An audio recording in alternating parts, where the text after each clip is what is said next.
Good morning students. हम हमारे chapter 17 नुक्शी तासी में दो जुड़वा बहनों की साहसिक यात्राओं के बारे में पढ़ रहे थे। हमने अब तक पढ़ा कि किस तरह उन्होंने 7 महाद्वीपों की 7 सर्वोच्च शिखरों पर चोटी पर तिरंगा फहराया। अपना यह सपना पूरा करने के बाद भी उनकी इच्छाएं जागृत हुई और उन्होंने दक्षिणी ध्रुव पर तिरंगा फहराने का निश्चय किया। दक्षिणी ध्रुव विश्व का वह पार्ट है, वह हिस्सा है जहां टेम्परेचर 0 से 50 डिग्री तक रहता है, अर्थात -50 डिग्री तक उसका टेम्परेचर रहता है। ऐसे टेम्परेचर में जहां सांस लेते ही सांस के साथ ठंडी ठंडी हवाएं, बर्फ जमा देने वाली, हड्डियां कंपा देने वाली सर्दियों में भी होने पर भी उन्होंने उस दक्षिणी ध्रुव पर तिरंगा फहराने का निश्चय किया और अपने मंजिल की ओर वह निकल पड़ी। अब इससे आगे पढ़ेंगे कि दक्षिणी ध्रुव तक जाने में उन्हें कितनी कठिनाई का सामना करना पड़ा। 89 डिग्री से 90 डिग्री अर्थात 89 से 90 डिग्री तक के यात्रा बहुत ही कठिन थी। इतना ही नहीं, 0 से 50 डिग्री नीचे का घोरतम तापमान, घोरतम ठंडा तापमान, हड्डियों को कंपा देने वाली ऐसी सर्दी, अर्थात जो हमारे मांस को चीरते हुए हड्डियों तक जो ठंड पहुँचे, हड्डियों को भी गला देने वाली, ठंड प्रदान करने वाली सर्दी और तेज हवाओं का मुकाबला करते हुए वे स्लेज पर अपना राशन, टेंट आदि सामान लेकर अपनी यात्रा पर निकली। अब स्लेज क्या होती है? स्लेज एक प्रकार की बर्फ में चलने वाली छोटी गाड़ी होती है जिस पर सामान रखकर उसे अपने कंधे से, पीठ से बांध लिया जाता है और धीरे धीरे चलते हुए उसे बर्फ पर घसीटा जाता है। इस प्रकार अपने सामान के साथ ये यात्रा उन्हें बड़ी ही कठिन और परेशानी उत्पन्न कर रही थी, परंतु अपने सपने को पूरे करने के लिए, अपने उस इरादे को पूरा करने के लिए वह इन सबसे टकराते हुए अपने मंजिल की ओर आगे बढ़ती हुई 16 दिसंबर 2014 था 16 दिसंबर 2014 को उन्होंने दक्षिण ध्रुव पर तिरंगा फहराया, अर्थात उन्होंने इस कठिन यात्रा को भी पूरा कर लिया। सोचिए आप, अपना लक्ष्य मिलने के बाद भी वह नए लक्ष्य की तलाश में दक्षिण ध्रुव तक पहुंच जाती है। बहुत से लोग सफलता मिलने पर वह फुल स्टॉप लगा लेते हैं, अपने जीवन को उससे आगे बढ़ना ही नहीं चाहते हैं, परंतु ये ऐसे लोगों के लिए ही प्रेरणाप्रद एक छोटा सा लेख है, साहसिक यात्रा वाली कहानी है कि मंजिल अर्थात सफलता मिलने के बाद भी व्यक्ति को आगे बढ़ने के लिए हमेशा प्रयास करता रहना चाहिए, ताकि जिससे वह आगे बढ़े और अपने प्रयास में सफल हो। हमें एक जगह नहीं रुकना चाहिए, जीवन में ठहराव कभी भी नहीं लाना चाहिए, अर्थात जीवन को हमेशा आगे बढ़ने की ओर प्रेरणा देते रहना चाहिए। समुद्र में से निकलते रहे रत्न निकलते रहे और देवताओं ने नए नए रत्नों को पाने के लक्ष्य के लिए उसी उत्साह से फिर से समुद्र को मंथना शुरू कर दिया, अर्थात जिस प्रकार समुद्र मंथन किया गया, समुद्र को मथा गया, जिस प्रकार हम छाछ या दही भिगोते हैं और उसको मथते हैं तो उसमें से घी निकलता है, उसी प्रकार समुद्र को मथा गया। देवताओं और दानवों के द्वारा उस मंथन के दौरान उसमें से, समुद्र में से अनेक रत्न निकले। तो जैसे जैसे रत्न निकलते, अच्छी अच्छी चीज़ें निकलती, उतना ही देवता उत्साह लेते और उसे और तीव्र गति से उस मंथन को करते।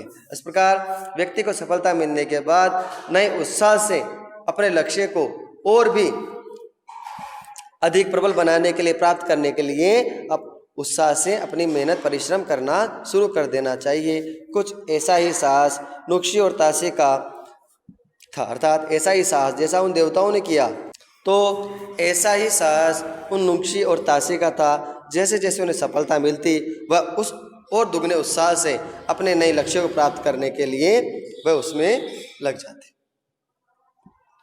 20 अप्रैल 2015 को वे पहुंच गए उत्तरी ध्रुव पर, अर्थात दक्षिणी ध्रुव को पहुंची थी वह 16 दिसंबर 2014 को, और उसी प्रकार वह उत्तरी ध्रुव पर भी 20 अप्रैल 2015 को पहुंच चुकी थी, अर्थात वे रुकी नहीं दक्षिण ध्रुव पर तिरंगा फहराने के बाद भी, और उन्होंने उत्तरी ध्रुव पर भी तिरंगा पहना दिया।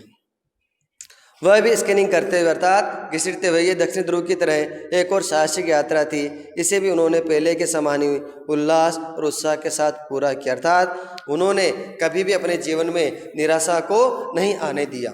वह एक लक्ष्य प्राप्त करने के बाद दुगने उत्साह से दूसरे लक्ष्य की प्राप्ति में लग जाती थी और उस लक्ष्य को भी प्राप्त करके बड़े ही प्रसन्नता का अनुभव करती थी। वह निराश नहीं होती थी कि मैं कैसे करेंगे, हम क्या इसमें सफल होंगे, ऐसा कोई नेगेटिव विचार, नकारात्मक विचार उनके मस्तिष्क में, मन में नहीं आते थे। ये तो हुई उनकी साहसिक यात्राओं के बारे में। अब हम उनके जीवन के बारे में जानेंगे। उनके माता पिता कौन थे, उनका जन्म कहाँ हुआ और उनके साथ कैसा व्यवहार हुआ। जब उनका जन्म हुआ तो लोगों ने उनके बारे में क्या सोचा, क्या लोगों परिवार के व्यक्तियों को खुशी हुई या नहीं हुई, आदि उनके जीवन के बारे में हम जानेंगे। आइए रुक्ष और ताशी के बारे में जानते हैं। 21 जून 1991 अर्थात 21 जून 1991 मेरठ के सेना अस्पताल में कर्नल वीरेंद्र मलिक की पत्नी श्रीमती अंजुम मलिक ने इन होनहार जुड़वा बेटियों को जन्म दिया। अर्थात इनके पिता सेना में कर्नल थे तो उनका जन्म भी सेना के अस्पताल में ही हुआ। कर्नल वीरेंद्र मलिक रूप से हरियाणा के सोनीपत जिले के गोहाना के नज़दीक आंवली गांव के मूल निवासी थे। कौन से गांव के? आंवली गांव के, छोटे से गांव के निवासी थे। उस हरियाणा के, किस हरियाणा के?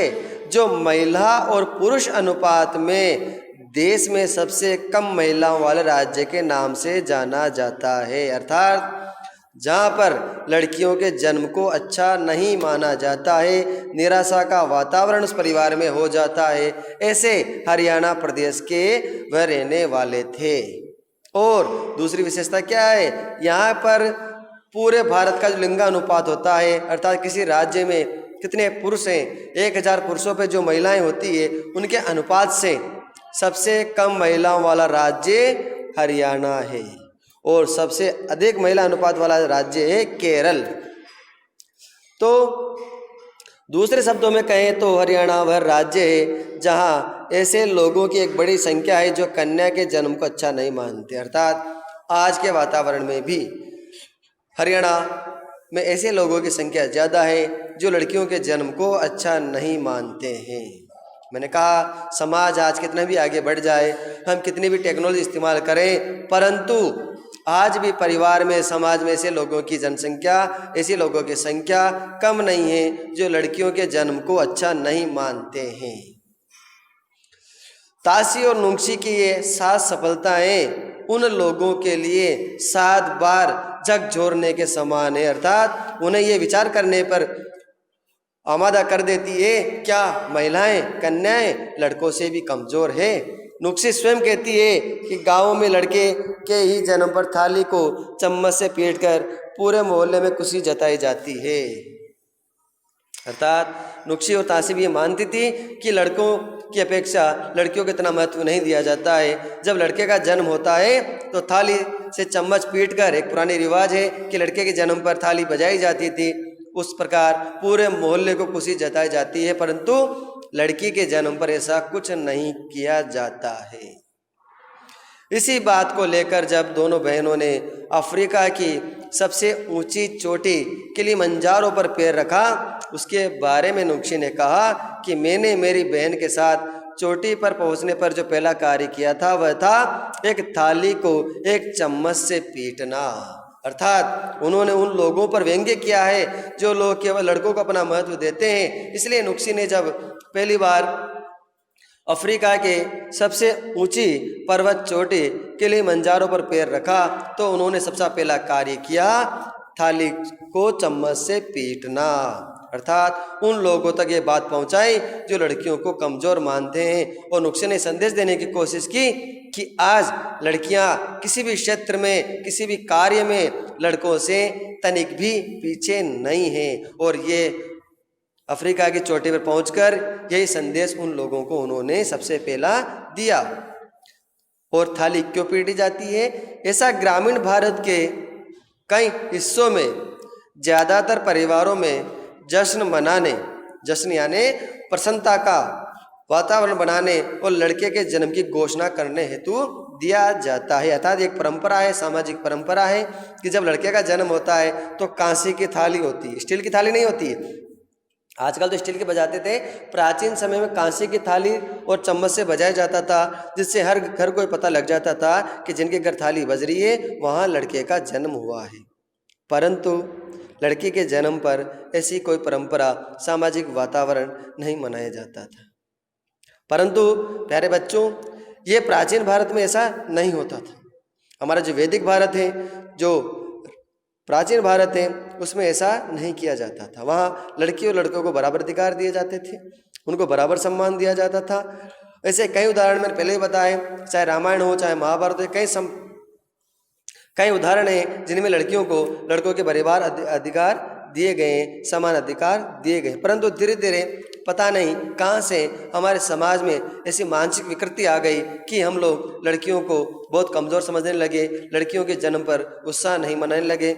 ऐसा क्यों हुआ ये तो पता नहीं, लेकिन ऐसा हमारे समाज को और हमारे समाज के लिए सबसे बड़ा नुकसानदायक हुआ, जिससे वर्तमान समय में भी आज भी हमारी बालिकाओं में ऐसी मानसिकता बन गई धीरे धीरे कि वह वास्तव में लड़कों से कमज़ोर है। परंतु ऐसी बालिकाओं के लिए ही नुक्शी और तासी ने संदेश देने का प्रयास किया है कि आप और हम लड़कों से किसी भी क्षेत्र में कमज़ोर नहीं हैं।